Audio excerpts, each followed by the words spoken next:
बिहार की चुनावी लड़ाई गाली पर क्यों आई, इसी को लेकर हम चर्चा कर रहे हैं। सभी खास मेहमान हमारे साथ बने हुए हैं। बीजेपी की तरफ से गुरु प्रकाश पासवान का जरा रुख करते हैं और उनसे समझते हैं कि ये जो बिहार की राजनीति में गालीकांड वाला वीडियो अब वायरल हो रहा है, इसका चुनावी नफा नुकसान आपका आंकलन क्या कहता है, क्या होने वाला है? रोमाना जी, अभी ब्रेक में जाने से पहले आपने एक शब्द का उपयोग किया था, मैं उस शब्द को उधार लेना चाहता हूँ। और आपने कहा था Tejashwi Yadav brand of politics. तो ये Tejashwi Yadav brand of politics की शुरुआत कहाँ से होती है? आजकल पूरे देश में पिछले 6-8 महीनों से हम देखते हैं कि एक नकारात्मक माहौल, एक नकारात्मक वातावरण को जानबूझ करके पैदा करने का प्रयास किया जाता है।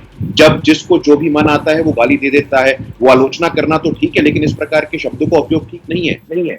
इसकी शुरुआत कहाँ से होती है? इसकी शुरुआत होती है दक्षिण से, जब सनातन धर्म को लेकर के इस प्रकार का उपहास उड़ाया जाता है। इसकी शुरुआत तब होती है जब सेना के शौर्य और पराक्रम पर सवाल उठाया जाता है। इसकी शुरुआत तब होती है जब संविधान और संवैधानिक संस्थानों के बारे में इस प्रकार के हल्के शब्दों का उपयोग किया जाता है। लेकिन इस ब्रांड ऑफ पॉलिटिक्स में एक सेकंड, इस ब्रांड ऑफ पॉलिटिक्स में जब आप सनातन तक बात ले गए और आपने वहां से शुरू की है, तो बिहार से बीजेपी के नेता भी तो आहुति डालने में पीछे नहीं रहते हैं ना। जिस बात का जिक्र अभी प्रोफेसर नवल किशोर कर रहे थे, ये सम्राट चौधरी थे और रोहिणी आचार्य। मतलब एक बेटी अपने पिता को अगर किडनी देती है तो उसको लेकर किस तरीके की गंदी राजनीति और किस तरीके की बयानबाजी हुई। शर्म तो वो बयान देखकर भी बहुत आई थी हम लोगों को, सबको। गुरु प्रकाश पासवान जी, आपको भी एहसास हुआ था ना कि कितना भद्दा वो कमेंट था?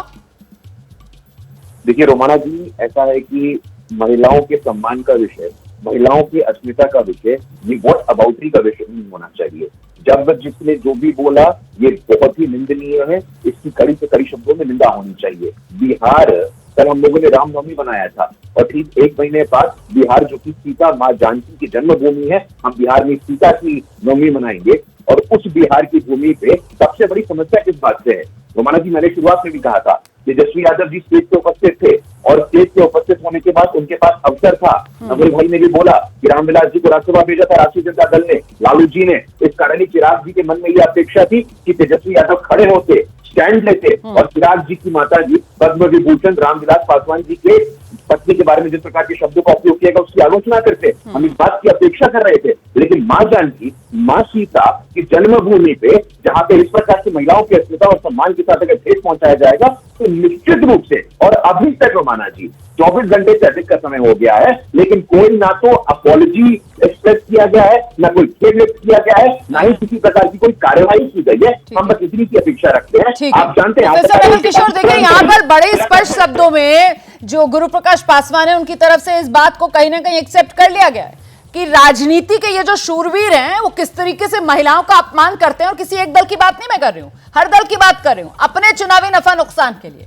लेकिन यहां जो बेसिक मुद्दा है ना वो यही है, एक तो रिश्ते जिस तरीके से लालू परिवार, पासवान परिवार और उसके बाद दूसरी पीढ़ी में भी तेजस्वी यादव और चिराग पासवान के बीच रहे, मतलब आज भी वो छोटा भाई कह रहे हैं, इस वजह से ये बात ज्यादा बिगड़ी। और दूसरा रवैया तेजस्वी यादव का कि एक तरफ तो वो राजनीति में इतनी उम्मीदें बांधते हुए नजर आते हैं, सबकी बंधाते हुए नजर आते हैं, और दूसरी तरफ जब मौका था खुद को बाकियों से अलग दिखाने का, क्या करते हैं तेजस्वी यादव? वही करते हैं, चुप हो जाते हैं, वही करते हैं कि मैंने तो सुना नहीं। कड़ी निंदा कर देते ना, एक्शन ले लेते ना, कद उनका कहां से कहां पहुंच जाता राजनीति में। रोमाना जी, देखिए बड़ा अजीब तरह का राजनीति है भारतीय जनता पार्टी का। वो किसी को कहती है कि क्या आपने अपराध करना बंद कर दिया, हाँ कहेगा तभी फंसेगा, ना कहेगा तभी फंसेगा। ये लोग मानसिक रूप से दंगाई हैं, देश में विभाजन तैयार करना चाहते हैं। जो संबंध तेजस्वी जी और चिराग जी का है वो इससे घटने वाला नहीं है। वो किस दबाव में इस तरह का थोपने का जल्दीबाजी कर रहे हैं ये भारतीय जनता पार्टी बता सकती है। उनको तो अपने अध्यक्ष को निकालना चाहिए, शोकॉज नोटिस देना चाहिए सम्राट चौधरी को। जितना भद्दा लैंग्वेज वो बोलते हैं उसके विषय में उनको तो उनका अध्यक्ष है। और आप पूछिए, नीतीश कुमार जी ने भरी सदन में मांझी जी के लिए क्या कहा था, भूल गए क्या? भारतीय जनता पार्टी के लोग मुस्कुरा रहे थे उस पे। ये लोग क्या कहेंगे, किसका सम्मान करते हैं? ना महिला का सम्मान मतलब आप लोग सब ऐसे ही हैं, ना दलित का सम्मान। आप लोगों में किसी से कोई सवाल ना पूछा जाए, अगर आप लोगों से आपको लेकर सवाल पूछ लिया जाएगा तो फौरन आप क्या करेंगे, लिस्ट निकालेंगे, एक ऐसी लिस्ट निकालेंगे जिसमें आप लोगों के नाम नहीं होंगे, दूसरी तरफ वाले जो नेता है ना उनकी पूरी फहरिस्त आप लोग निकाल कर ले आएंगे, है ना, और उसको पढ़ना शुरू कर देंगे। और हम यहाँ बैठे रहेंगे, हम कहेंगे नहीं ये मुद्दा नहीं है, आज मुद्दा ये है, आज मुद्दा ये है, हम चिल्ला चिल्ला कर अपना गला खराब कर लेंगे। आप लोगों को असर ही नहीं पड़ता है ना सर? रोमाना जी, नहीं रोमाना जी, देखिए आपका ये निर्णय है कि आप डिबेट किस चीज पे करना चाहते हैं, लेकिन सही बात अगर आप समझना चाहें तो तेजस्वी जी ने नहीं सुना, इसलिए उस पर रिएक्ट नहीं किया। तो आप कैसे विश्वास कर रहे हैं कि उनके सामने पत्रकार को रोमाना इसाक खान कौन है? पार्टी का कार्यकर्ता। Sir I am no one, विदिन मैं कोई नहीं हूँ सर। 24 यहाँ पूरा का पूरा मामला जो है वो चुनावी रणनीति का है सर। कल वोट डाले जाने हैं। ये जमुई जहां से ये वीडियो वायरल हुआ है ना सर, ये इसके सियासी नफा नुकसान को लेकर और जिस तरीके से महिला हर किसी राजनीतिक दल की रणनीति के केंद्र में है, क्योंकि जो आधी आबादी है देश की वो एक वोटर के तौर पर अपनी पहचान और अपनी जो आइडेंटिटी है उसके सामने सबको नतमस्तक करा चुकी है। आप तो बिहार से आते हैं, वहां तो नीतीश कुमार की जो विजय की कहानी है उसको लिखने में महिलाओं ने जो भूमिका निभाई है मुझसे बेहतर तरीके से तो आप जानते हैं ना। इसीलिए आज मतदान से एक दिन पहले मैं इस मुद्दे को लेकर आई हूं सर, क्योंकि मेरी जर्नलिस्टिक सेंस ये कहती है कि इस पर बात होनी चाहिए। मैं कन्हैया बेल्लारी जी के पास आपको लेकर चलूंगी। यहां पर कन्हैया बेल्लारी जी, एक वीडियो जो वायरल होता है जिसमें बात महिला अपमान की होती है और जिसको लेकर अगर जरा सा भी पॉलिटिकल एक्यूमेन दिखाया जाता सर तो मामले की गंभीरता को समझ के फौरन माफी मांगी जाती और जिस शख्स ने ऐसी हरकत की है उस पर पार्टी की तरफ से एक्शन लिया जाता, लेकिन नहीं हुआ ऐसा। और अब बात कहां पहुंच रही है? महिला अपमान से बढ़कर जो दलित अपमान है उससे गुजरते हुए दंगाई, तुष्टीकरण, सब मुद्दे आ जाएंगे। कन्हैया बेल्लारी जी, देखिए, मैंने पहले ही कहा कि इन लोगों से चूक हो गई है। 16 तारीख की घटना है। मैंने कहा 3 जगह इनका वार रूम चल रहा है। तेजस्वी के घर पर है, लालू जी के घर पर है, पार्टी ऑफिस में है, IT सेल पूरा है। 24 घंटे से भी ज्यादा से वो वीडियो वायरल हो रहा है। तो कर क्या रहे हैं? चूक तो हुई है इन लोगों को, उस पर इन लोगों की प्रतिक्रिया आ जानी चाहिए। ऑफकोर्स मैं ये नहीं मानता हूँ कि ये तेजस्वी ब्रांड ऑफ पॉलिटिक्स है, उसमें तेजस्वी का इन्वॉल्वमेंट मैं नहीं मान रहा हूँ। मैं इन लोगों की चूक मानता हूँ। निश्चित तौर से तेजस्वी जी से जो आप पत्रकार पूछ रहे थे तो उनको कहना चाहिए कि मेरी बात संज्ञान में आ गई है बात। अब मैं इस पर देखिए क्या करता हूँ। वो भी मेरे बड़े भाई हैं, चिराग पासवान मेरे बड़े भाई हैं। कहीं उनकी माँ बहन किसी को करेगा तो हम उसको बर्दाश्त नहीं करेंगे। ये सब आना चाहिए था। नहीं तो इशू तो बनाएंगे, क्यों नहीं इशू बनाएंगे भाई? सही बात। बात का बतंगड़ क्यों नहीं बनाएंगे? सही बात। तब तो खोलते रहते हैं राजनीति में। राजनीति अभी चुनाव का समय है, नहीं बात का अभी बात का बतंगड़ बनेगा, वो भी बात का बतंगड़। सही बात है। नवल किशोर जी जवाब दीजिए। परिपक्वता की कमी, मैच्योरिटी की कमी, या फिर अच्छे सलाहकार नहीं है तेजस्वी यादव के पास? कुछ ढूंढिए सर, सलाहकार वगैरह ढूंढिए कुछ आप लोग, और कुछ चेंजेस कीजिए सर।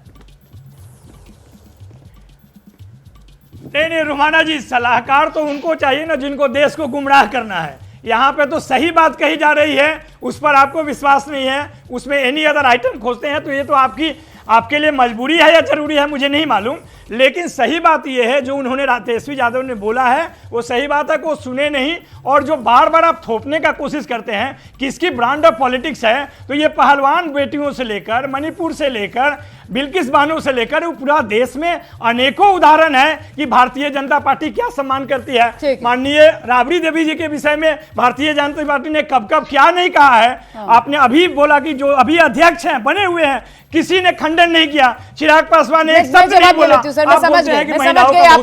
जो काम कर रहे हैं आप सिर्फ और सिर्फ आईना दिखाने का बीजेपी को काम कर रहे हैं। तो गुरु प्रकाश पासवान मतलब आरजेडी की तरफ से कहा जा रहा है कि साहब ये जो सियासत का हमाम है ना, इसमें आप लोग सब एक जैसी अवस्था में हैं। मतलब जब जिसको मौका मिलता है राजनीति का वो शूरवीर महिला को लेकर निशाना साध देता है दूसरे को खत्म करने के लिए, है ना, और फिर उस पर आप लोग जमकर राजनीति करते हैं। एक को नहीं सर, मैं आप सबको एक साथ निशाने पर ले रही हूं, गुरु प्रकाश पासवान। लेकिन यहां पर जो स्पेसिफिक मुद्दे उठा रहे हैं वो कह रहे हैं बीजेपी ये कैसे हम पर सवाल उठाएंगे। अपने गिरेबान में तो झांक लें पहले। निश्चित रूप से मैंने पिछले ऑब्जर्वेशन में भी आपको कहा था कि महिलाओं के सम्मान का विषय, महिलाओं के अस्मिता का विषय ये वोट अबाउटरी का विषय नहीं हो सकता है, किसी भी कीमत पर नहीं हो सकता है। रोमाना जी, आपने, आपके दर्शकों ने और आपने, मैं तो आपका आभारी हूं कि आपने 40 मिनट तक ये विषय उठाया और ये मौका दिया कि राष्ट्रीय जनता दल के सम्मानित शिक्षित प्रोफेसर प्रवक्ता जो हैं वो 40 मिनट में एक लाइन कह देते और इस विषय की समाप्ति हो जाती। एक लाइन कह देते कि हम खेद व्यक्त करते हैं, दूसरा लाइन हम कार्रवाई करेंगे। इतना कहने में कोई समस्या नहीं थी, लेकिन पूरी की पूरी व्हाट अबाउटरी। अब हम बोल रहे कि सुप्रिया श्री क्या ट्वीट की थी, मंडी से कौन चुनाव लड़ रहा है, विषय ये नहीं है। व्हाट अबाउट ही नहीं करना है। प्रकाश जी, व्हाट अबाउट शर्म आती है क्या? सच बोलने में कभी शर्म आती है? सर छोड़ो सर, शर्म यहाँ पे किसी को नहीं आती है सर। शर्म वन पे मत जाओ सर, शर्म शर्माने लगी है आप लोगों से, आप लोगों के मुंह से अपना नाम सुन करना छोड़ देते हैं सर, छोड़ देते हैं, जनता फैसला करेगी सर। बहुत शुक्रिया आप सभी का हमारे साथ जुड़ने के लिए आज की इस चर्चा में। जैसे ही घड़ी का काटा दोपहर 2:30 पे आए, बबीता जी का दिल सास बहू साजिश के लिए मचल जाए। और ये है इनकी बहू, पूरे दिन ऑफिस की टेंशन हो जाए गॉन जब ये करें अपना फेवरेट शो फ्री टाइम पे ऑन। इनकी तरह आप भी देखिए अपना फेवरेट शो अपने टाइम पर और डाउनलोड कीजिए एबीपी लाइव ऐप अपने स्मार्ट टीवी पर।